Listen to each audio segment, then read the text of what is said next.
എല്ലാവരും സൈലൻ്റായി ഇരിക്കുമ്പോൾ മനസ്സിലായി ആ സിനിമയ്ക്കാണ് തിരിക്കാൻ. ആ സിനിമ വളരെ എൻഗേജിംഗ് ആയിട്ട് ആ സിനിമ എല്ലാവരും ശ്രദ്ധിച്ച് കാണുന്നുണ്ടെന്നുള്ളത് ഡയറക്ടറുടെ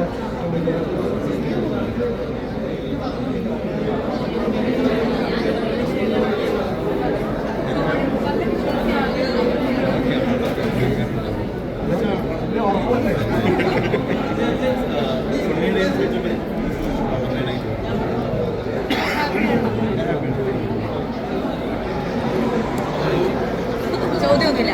ഓക്കെ. അല്ല, ഇത് തന്നെയാണ്, ഇത് പറഞ്ഞ തന്നെയാണ്. സിനിമ ഇപ്പോൾ മറ്റന്നാളാണ് ഇറങ്ങാൻ പോകുന്നത്. അപ്പം എല്ലാവരും നമുക്ക് സിനിമ വന്ന് ഇഷ്ടപ്പെടും. നിങ്ങൾക്ക് എല്ലാവർക്കും ഇഷ്ടപ്പെട്ടല്ലോ അല്ലേ? അപ്പം അങ്ങനെ ഇഷ്ടപ്പെടും എന്നുള്ളൊരു ഉറപ്പ് നമുക്കുണ്ട്. പക്ഷെ ആൾക്കാർ തിയേറ്ററിലേക്ക് വരണം, അതാണ് നമുക്ക് മെയിനായിട്ട് വേണ്ടത്. അത് സംഭവിക്കും എന്ന് വിശ്വസിക്കുന്നു. വേർഡ് ഓഫ് മൗത്ത് ആണ് ബേസിക്കലി.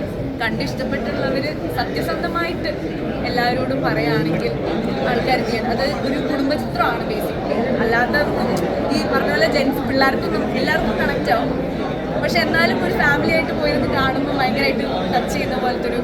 ഞാൻ ആക്ച്വലി ഈ സിനിമ ഇന്ന് കണ്ടത് ഒരു ഓഡിയൻ ആയിട്ടാണ്. കാരണം ഞാൻ ത്രൂ ഔട്ട് ഈ സിനിമയിലില്ല, കുറച്ച് ഇമ്പോർട്ടൻറ്റ് പോർഷൻസിലാണ് വരുന്നത്. അപ്പം ഞാനിത് ഒന്നും അറിയാത്ത ഒരാൾ കാണുന്ന പോലെയാണ് കണ്ടത്. അപ്പം എനിക്ക് പേഴ്സണലി അത് അങ്ങനെ ഇഷ്ടപ്പെട്ടു. അപ്പം അതുപോലെ എനിക്ക് തോന്നുന്നു ഫാമിലിയൊക്കെ ആയിട്ട് വന്നിരുന്ന് കാണുമ്പോൾ എല്ലാവർക്കും ഇഷ്ടപ്പെടേണ്ടതാണ്. അപ്പം മറ്റന്നാൾ ഇറങ്ങും. അപ്പം എല്ലാവരും നിങ്ങളൊക്കെ കൂടെ തന്നെ ഇത് എല്ലാവരിലേക്കും എത്തിക്കണം. നല്ലൊരു സിനിമയാണ്. അപ്പം മാക്സിമം സപ്പോർട്ട് വേണം. ഇമോഷൻ ലാസ്റ്റൊക്കെ ആയപ്പോൾ നല്ല ശരിക്കും ഇവിടെ ഇരുന്ന് കരഞ്ഞു.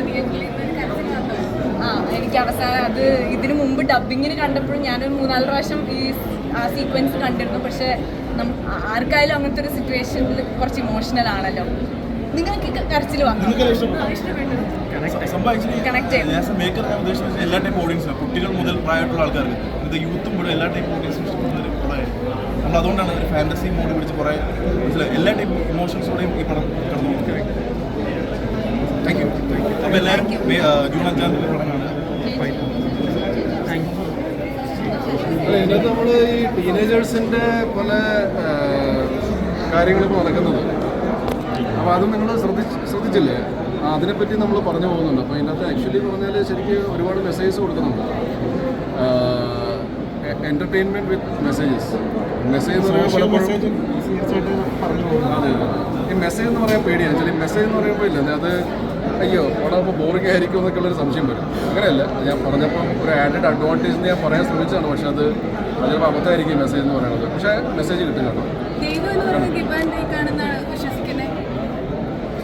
ഗിവ് ആൻഡ് ടേക്ക് എന്ന് പറഞ്ഞാൽ നമ്മൾ നല്ലത് ചെയ്താൽ നല്ലത് കിട്ടും, നമ്മൾ മോശം ചെയ്താൽ നമുക്ക് മോശം കിട്ടും. അത് ഇന്ന് ചിലപ്പം കിട്ടില്ലായിരിക്കും. ഈ രണ്ട് കാര്യവും നമ്മൾ നല്ലത് ചെയ്താൽ ഇന്ന് തന്നെ നല്ലത് കിട്ടണമെന്നില്ല, മോശം ചെയ്താൽ ഇന്ന് തന്നെ മോശം കിട്ടണമെന്നില്ല. പക്ഷേ ഇത് എപ്പോഴെങ്കിലുമൊക്കെ ഇത് മറ്റേ ന്യൂട്ടൻ്റെ 3rd law പോലെയാണ്. Every action has got an equal and opposite reaction. അതുപോലെ സംഭവിക്കും. നമുക്ക് തിരിച്ച് ഹിറ്റ് ചെയ്തിരിക്കും. നമ്മൾ ഒരാൾക്ക് പാരമണിഞ്ഞാൽ, നമ്മൾ വേറെ എന്തെങ്കിലും രീതിയിൽ ഒരാളെ വേദനിപ്പിച്ചാൽ അറിഞ്ഞുകൊണ്ട് അത് ഡെഫിനറ്റ്ലി നമ്മൾ എവിടെയെങ്കിലും ഹിറ്റ് ചെയ്യും. നമ്മളെ ഹിറ്റ് ചെയ്തില്ലെങ്കിൽ നമ്മുടെ മക്കളെ ഹിറ്റ് ചെയ്യും, അല്ലെങ്കിൽ നമ്മുടെ അമ്മച്ചനെ ഹിറ്റ് ചെയ്യും. മക്കളെന്ന് പറയുമ്പോഴത്തേക്ക് ചിലർ പറയും ഞങ്ങൾ കല്യാണം കഴിച്ചിട്ടില്ല. അപ്പോൾ അങ്ങനെയാണെങ്കിൽ നിങ്ങളുടെ അമ്മച്ചനുണ്ടല്ലോ, അതല്ല ഞാൻ പറയുന്നത്. അപ്പോൾ കർമ്മ നല്ലത് ചെയ്യുക, അറിഞ്ഞുകൊണ്ട് ആരെ വേദനിപ്പിക്കാൻ നിൽക്കാതെ നമ്മൾ നമ്മുടെ ലൈഫ് മുമ്പോട്ട് കൊണ്ടുപോകും. അല്ലേ? കുറേ